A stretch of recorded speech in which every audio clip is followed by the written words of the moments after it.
স্বাগত জানাচ্ছি টিবিসি খেলার দুনিয়া, দেশ বিদেশের খেলাধুলা নানা খবর নিয়ে আপনাদের সাথে রয়েছি আমি তাই বনত, এবং নানা খবরের বিশ্লেষণে আমাদের সাথে যুক্ত আছেন রিয়াসাদ আজিম। আপনাকে স্বাগত জানাচ্ছি, শুভ সকাল। এবং অনেক বিষয় নিয়ে তো কথা রয়েছে। আপনি গতকাল একটা বেশ বড় লম্বা সভা হয়েছে বাংলাদেশ ক্রিকেট বোর্ডের, সম্ভবত যেটা তাদের নতুন যে কমিটি পরিচালনা পর্ষদ তাদের দ্বিতীয় সভা, সে সভার প্রেস কনফারেন্সে আপনি ছিলেন। সেখানে যত প্রশ্ন ছিল সাংবাদিকদের, সব প্রশ্নের উত্তর কি আমাদের মিলেছে? না, সব প্রশ্নের উত্তর মিলে নেই, আবার সব প্রশ্ন নেওয়া হয় নাই। মানে হচ্ছে একটা, যেহেতু সভাটা অনেক বড় হয়েছে সেহেতু প্রশ্ন যেন কম করা হয়, একাধিক প্রশ্ন যেন একজন সাংবাদিক বা মিডিয়াকর্মী না করেন, এই ব্যাপারগুলো শুরুতেই ইনস্ট্রাক্টেড করা হয়। এবং সবচেয়ে বড় ব্যাপার যেটা, যে বিপিএল কেন্দ্রিক যে প্রশ্ন, ফিক্সিং কেন্দ্রিক যে প্রশ্ন, কারা থাকবে কারা থাকবে না, বাংলাদেশের তো মানে ফ্ল্যাগশিপ প্রোগ্রাম হচ্ছে বিপিএল। সেই বিপিএল নিয়ে আসলে বাংলাদেশ ক্রিকেট বোর্ড কী করছে সেই ব্যাপারগুলো নিয়ে আমরা কোনো ক্লিয়ার ইন্ডিকেশনস পাই নাই। বলা হয়েছে এটা অ্যালেক্স মার্শাল দেখছে। তো এন্ড অফ দ্য ডে যেই লোকটা মানে চুরি করে ধরা পড়ে তাকে শাস্তি দেওয়া হয়, ওটা তো বিচারক দেখে। পাবলিক তো জানে যে অমুক লোকটা চোর নাকি। তো বাংলাদেশ ক্রিকেট বোর্ড আসলে চোরদেরকে প্রকাশ করতে চাচ্ছে না। কেন, আপনার কি মনে হয় যে এটার পেছনে আসলে কি কারণ থাকতে পারে? ক্রিকেট বোর্ড রিলেটেড কেউ এটার মধ্যে ইনভলভ থাকতে পারে, মানে এটা ছাড়া তো আমার কাছে কোনো কারণ মনে হয় না। নাহলে আপনি কেন হচ্ছে এদেরকে প্রকাশ করবেন না যে অপরাধ করছে, ক্রিকেট বোর্ডের রুলস মানে নাই, বাংলাদেশ ক্রিকেট বোর্ডকে বিতর্কিত করেছে, বিপিএলকে, গত বিপিএলকে বিতর্কিত করেছে।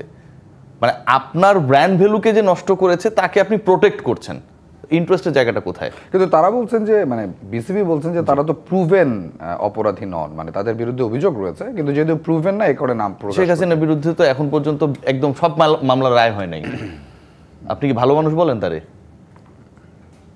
বলেন।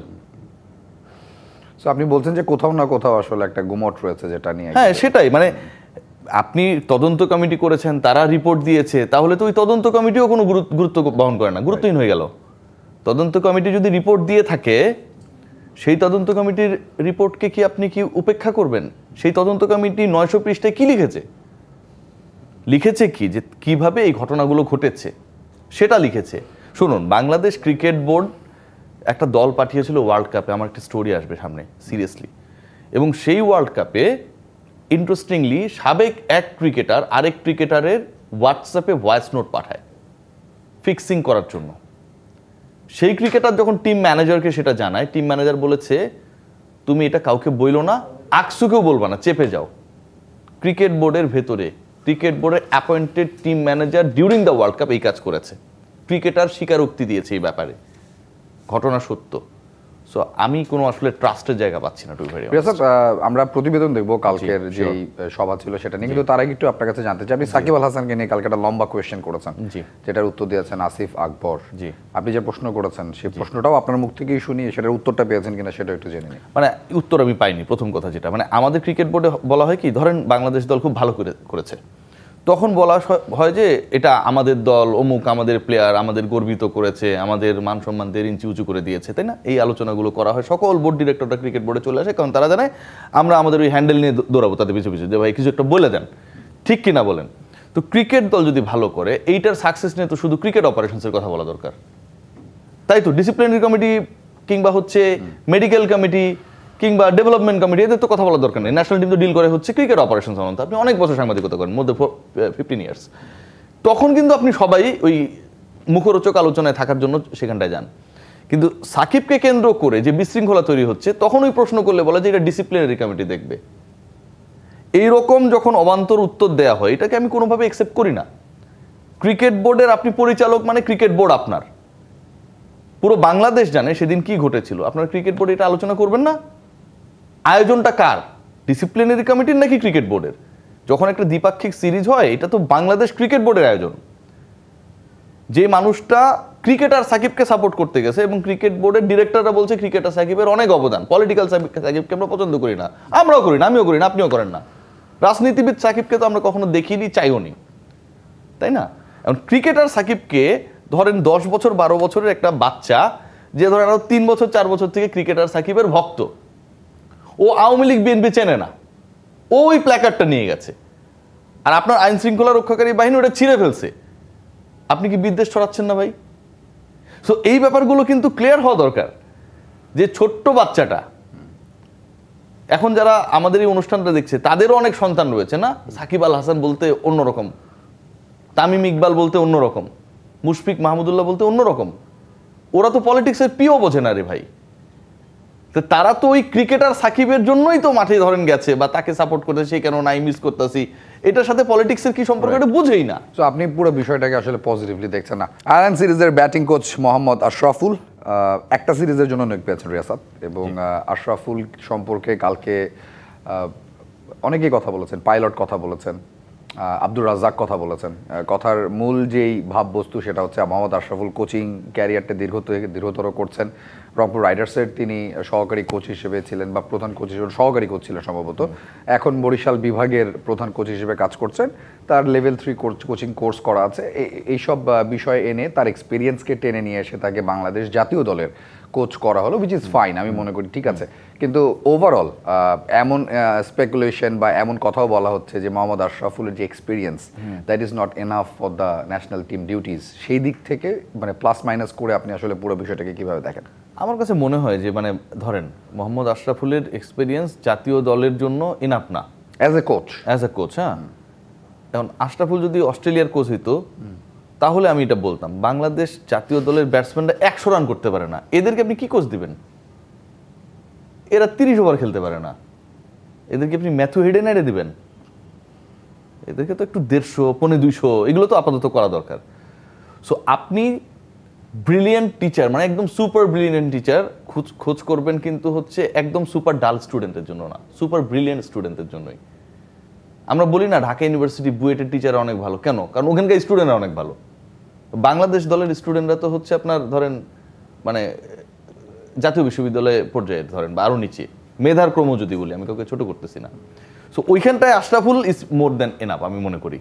আর গ্লোবাল সুপার লিগে যেই দলটাকে রানার্স আপ করেছে, ফাইনালে তুলেছে, এবং বাংলাদেশেরই আপনি বলেন না, বাংলাদেশে আপনি 3 জন ব্যাটসম্যান এখন পর্যন্ত ক্রিয়েট হয়েছে যারা আসলে তাদের সময়ের শ্রেষ্ঠত্ব অর্জন করেছিল, তাদের ব্যাটিং দিয়ে, তাদের ডমিনেন্স দিয়ে।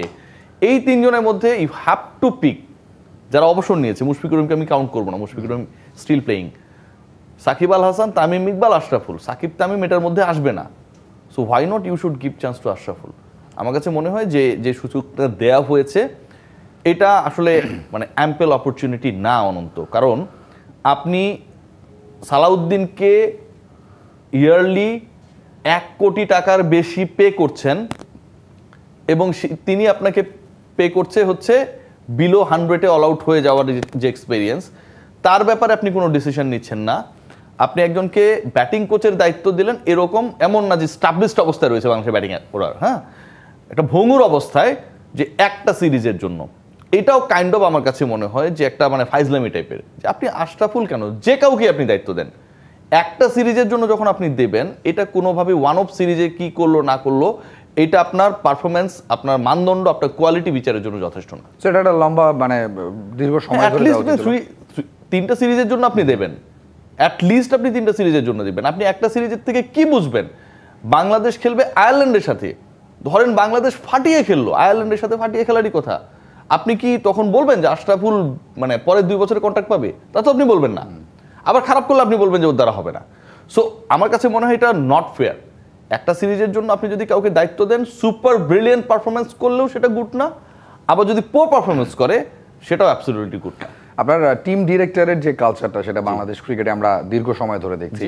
জালাল ইউনুস টিম ডিরেক্টর ছিলেন, খালেদ মাহমুদ সুজন মাঝখানে টিম ডিরেক্টর হিসেবে কাজ করেছেন, তখন আবার নানা রকম সমস্যাও হয়েছে, তিনি ভালো করেছেন, খারাপ করেছেন, সবকিছু মিলিয়ে এবার দেখছি আব্দুর রাজ্জাক এই আয়ারল্যান্ড সিরিজের জন্য টিম ডিরেক্টর হয়েছেন।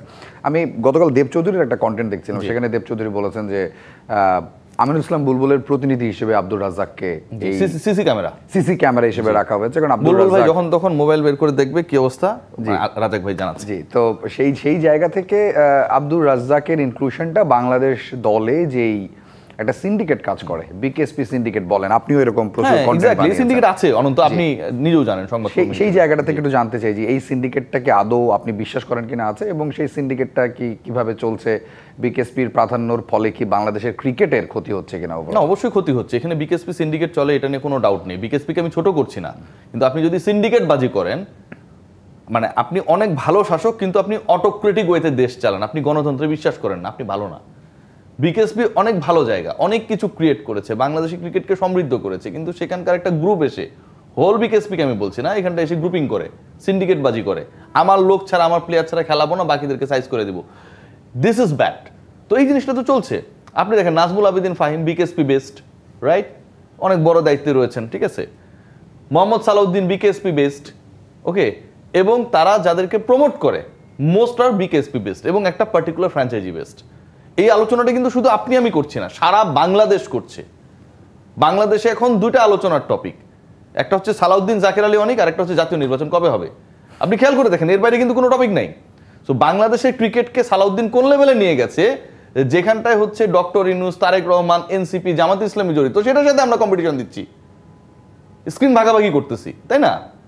আমার কাছে মনে হয় সালাউদ্দিন ভাইকে একটা অ্যাওয়ার্ড দেওয়া দরকার। ব্যাটিং কোচ নিয়োগ করা হলো, যদিও মোহাম্মদ সালাউদ্দিন একজন সহকারী কোচ হিসেবেই দায়িত্ব পালন করছেন, কিন্তু আমরা সবাই জানি যে ব্যাটিং কোচই তার মূল দায়িত্ব। সেখানে নতুন একজন appointed, still Salauddin is there. এইখানে আপনি কেন মনে করেন যে তাকে তাহলে কেন রাখা হয়েছে, যদি তিনি ব্যর্থ হয়ে থাকে? আমি যতটুকু জানি অনন্ত, এই নিউজটা আমি সবার আগে করেছিলাম, লাইক আশরাফুলের ইনক্লুশন, এরপর সবাই হাসাহাসি করেছে যে কি ভিউ টিউর জন্য নাকি নিউজ করে, দিন শেষে সবাই এখন ভিউর জন্য নিউজ করতেছে, আশরাফুল হয়ে গেছে। ভিউ তো সবাই চায়, এটাও তো ট্রু। না, মজার ব্যাপার কি, মানে এখন হচ্ছে ওই যে বলে না যে ধরেন আপনি ভিউ চান, ভিউ ব্যবসায়ী, এটা ওটা, সবচেয়ে বেশি টাকা পয়সা কোথায়, যে স্টিল পিকচারে এখন, বুঝছেন, ফটো কার্ডে। তো আমি ফটো কার্ড কখনো দেই না, মজার ব্যাপার যেটা আগে ছিল রিলসে, রিলসও কখনো দিতাম না। কন্টেন্ট করতে গিয়ে যদি এই গালিটা খাই, আমার মনে হয় আপনার লাগে না, হয়তো আপনার এমনিতেই না, আলহামদুলিল্লাহ আল্লাহ তাআলা অনেক আছে। আর টাকা পয়সা ঝামেলা হইলে তো আপনি ধারটার দেন, সমস্যা নেই কোনো। তো আমাদের একটা ভালো লেনদেন আছে। এখন বিষয় যেটা, সেটা বলছি যে আপনি খেয়াল করে দেখবেন যে আশরাফুলের যে এই ইনক্লুশন এবং একই সাথে সালাউদ্দিনের থেকে যাওয়া, এটা বাংলাদেশ ক্রিকেট বোর্ড একটা ব্রিদিং স্পেস হিসেবে নিয়েছে। সালাউদ্দিনকে সরিয়ে দেওয়া হবে, এইচপিতে দেওয়া হবে, এবং এইচপির টোটাল কোচিং স্টাফের বাজেট কিন্তু হচ্ছে not more than 15 lakh per month. সেখানে সালাউদ্দিনের ট্যাক্স সহ প্রায় 10 লাখ টাকা প্লাস দেয় বিসিবি। সো কি স্ট্যাটাসে তাকে সেখানে রাখা হবে, সেটার জন্য কিন্তু ক্রিকেট বোর্ড কনফিউজড। এক, দ্বিতীয় যেটা, সিন্ডিকেট বাজি ভাঙার জন্য কিন্তু খোদ প্রেসিডেন্ট অ্যাক্টিভ রোল প্লে করেছে। বুলবুল ভাইকে ডেফিনেটলি প্রেজ করতেই হবে, আমরা অনেক সমালোচনা করি।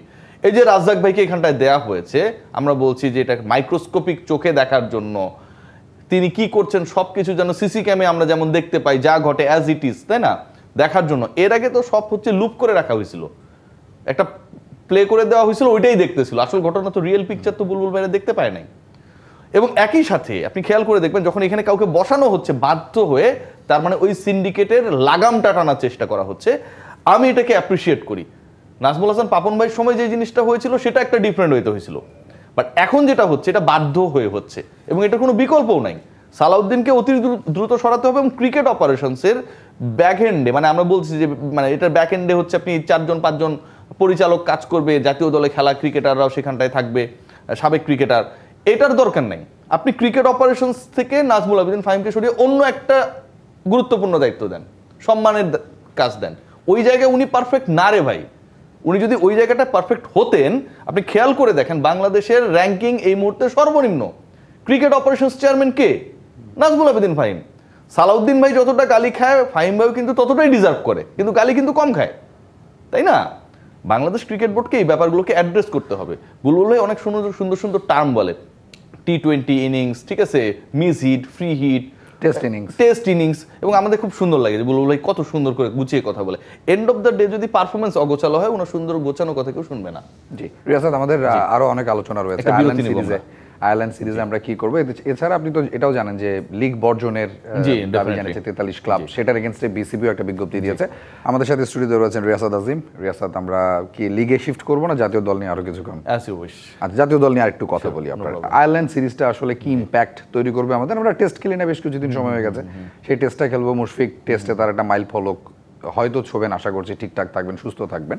ওভারঅল আসলে আয়ারল্যান্ড সিরিজটা, সেটা টেস্ট এবং টি20তে আমাদের প্রাপ্তি অপ্রাপ্তির জায়গাটা আসলে কি? আমার কাছে মনে হয় সবচেয়ে ডেঞ্জারাস পয়েন্ট যেটা, সেটা হচ্ছে সিলেটে খেলা আছে। সিলেটে টেস্ট হলে বাংলাদেশ কেন যেন পা হরকায়। সিলেটের যে ইনাগুরাল টেস্ট ছিল, সেই ম্যাচে আমার যত মনে পড়ে যে বাংলাদেশ জিম্বাবুয়ের বিপক্ষে হেরে গিয়েছিল, এবং জিম্বাবুয়ে অনেকদিন পর একটা টেস্ট ম্যাচ জিতেছিল, ওই যে ঘন্টা বাজায়, ঠিক আছে। এরপরে বাংলাদেশ সম্ভবত সবশেষ ওয়েস্ট ইন্ডিজ বা কোনো একটা দলের বিপক্ষে ওই সিলেটে গিয়ে হারলো।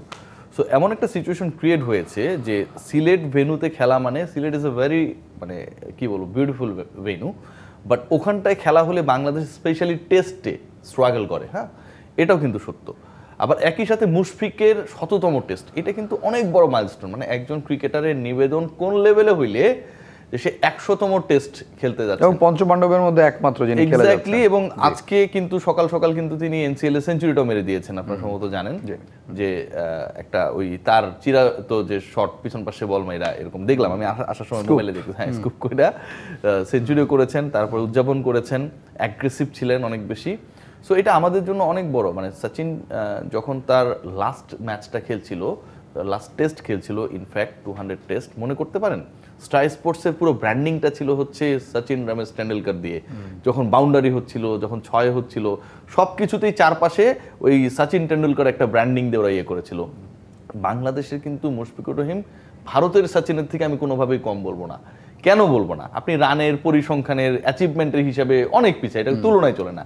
কিন্তু এই যে নিবেদনের কথাটা বললাম, যে একটা দেশে যেখানটায় টেস্ট সংস্কৃতি, টেস্ট খেলা নিয়ে অনেক অনীহা, 4 ডে ম্যাচ খেলতে চায় না, রাইট, সেখানটায় আপনার একজন ক্রিকেটার ১০০তম টেস্ট খেলতে, আপনার সামনে যখন এত বড় একজন ক্রিকেটারের নিদর্শন রয়েছে, হুইচ ইজ মুশফিকুর রহিম, তারপর আপনার তাহলে ন্যাশনাল টিমের এখন বাকিরা কি ওনাকে দেখেন না?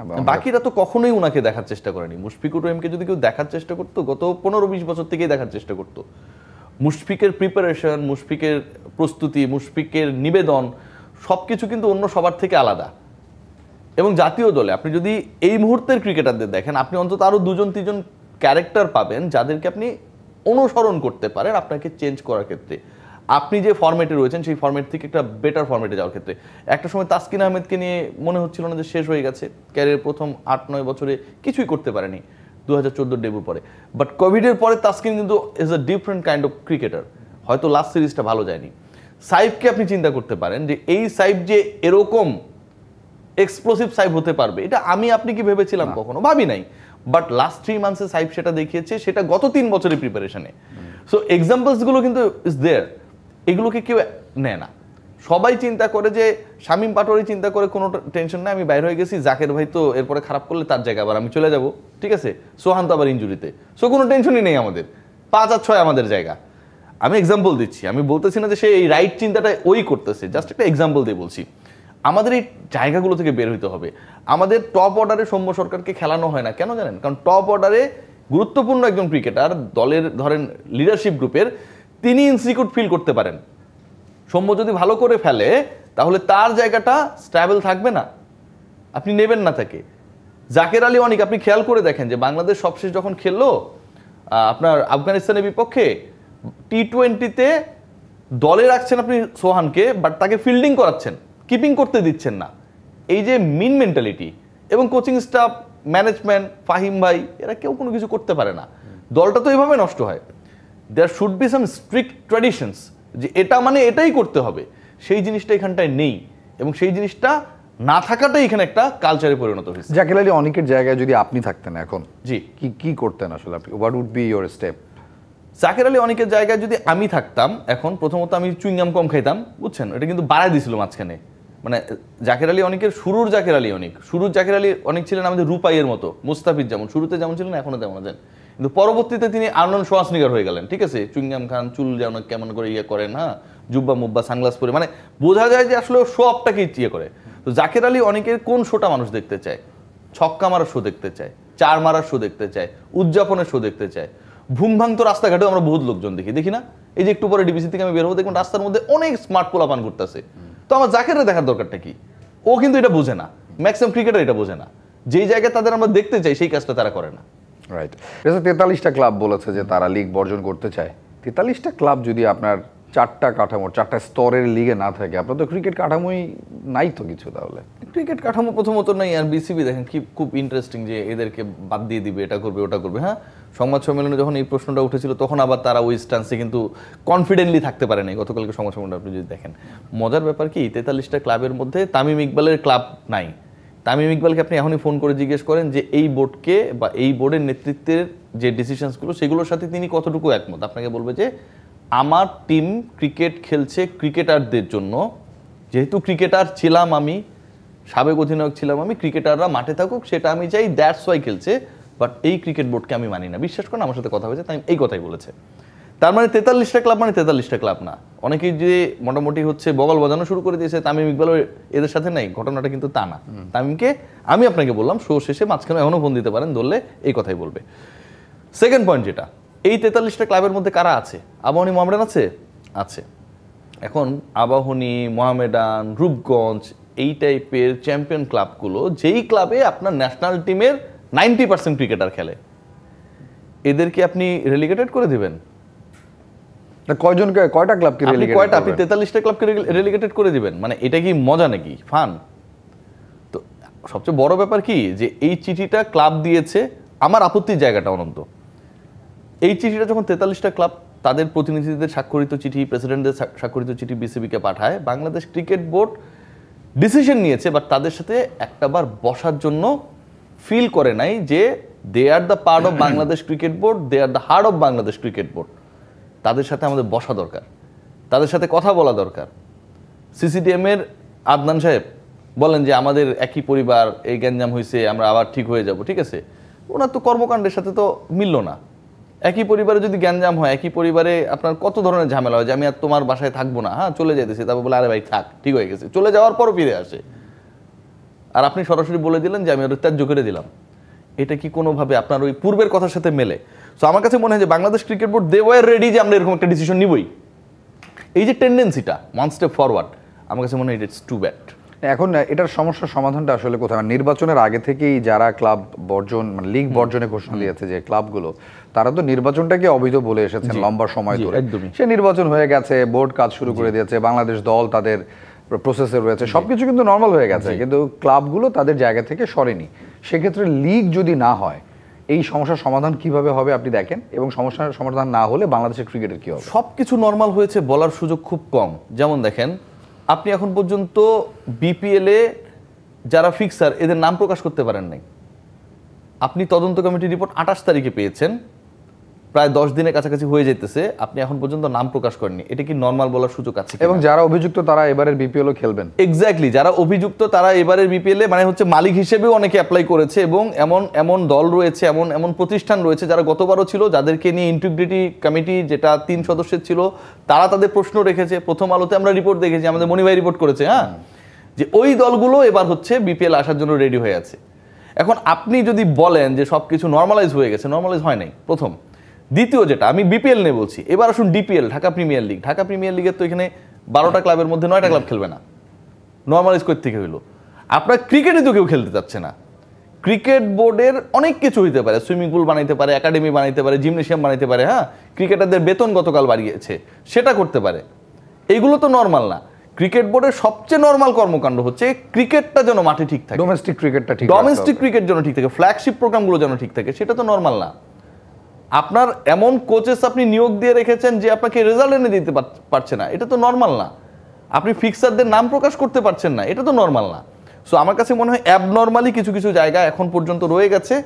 এই জায়গাগুলোতে যদি cricket board proper utilisation of brains করতে পারে, তাহলে কিছুটা হলেও পাবলিকের সমর্থনের জায়গাটা, ম্যান্ডেটের জায়গাটা আরও ভালোভাবে পাবে। কিন্তু আপনি যদি এই সমাধান করতে না পারেন, এমন গ্রুপসের নাম যাদের বিরুদ্ধে দুদকের তদন্ত চলতেছে, এরা পাবে বিপিএল এর দল, বোঝেন? এটা হইতে পারে? বিপিএল এর দল নিয়ে শেষ প্রশ্ন আপনার কাছে, যে 6টা দলের নাম আজ ঘোষণা করা হতে পারে বা কাল, কারা কারা আসছে? দুটো তো পুরনো, রংপুর এবং খুলনা, বাকি 4টা। খুলনাও নেই যতটুকু আমি জানি, খুলনা নেই হচ্ছে তারা ওই যে ফিনান্সিয়াল ইস্যুসগুলোতে ফুলফিলমেন্ট করতে পারে নাই, বাট তাদের এখনো একটা ব্যাকগ্রাউন্ড ডিসকাশনস চলছে যতটুকু আমি জানি, এটার রেজাল্টটা এখন পর্যন্ত জানি না। এর বাইরে দেখুন রাজশাহীকে কেন্দ্র করে আমাদের দেখেন এমন কিছু টিমকে নিয়ে আলোচনা করা হয়েছে। ওই যে আকাশবাড়ি হলিডেজ, হ্যাঁ, আমার কাছে অডিও রেকর্ড আছে, চাইলে এখনই শুনে দিতে পারবো। তারা বরিশাল নিতে চায়, তাদের একজন প্রতিনিধি আপনি দেখছেন মনে হয়, হ্যাঁ, সুপার স্মার্ট, কিন্তু তিনি বলেছেন যে আমরা হ্যাঁ চ্যাম্পিয়ন করবো এবং তামিম ইকবালকে নিবে। তাদের যিনি সিইও ভদ্রমহিলা, গতকালকে রেকর্ডটা আমার কাছে আছে, একটু পরে শোনাবো, এখন চাইলে এখনো শোনাতে পারি। তিনি বলছেন ভাই আমরা শিওর না, আমরা 50-50। আপনি একবার বলতেছেন চ্যাম্পিয়ন বানাবেন, তামিম ইকবাল দিবেন, হ্যাঁ, আবার বলছে যে আমরা 50-50। তারা টাকা পর্যন্ত দেয়নি, 2 কোটি টাকা। সিরিয়াসলি অডিও আছে আমার কাছে, একটু পরে ফ্ল্যাশ করে দেবো। সো এই যে ঘটনাগুলো ঘটতেছে, আপনি যে সিস্টেমের মধ্যে যাদেরকে নিয়ে আসতেছেন, আপনি কাদেরকে নিয়ে আসতেছেন?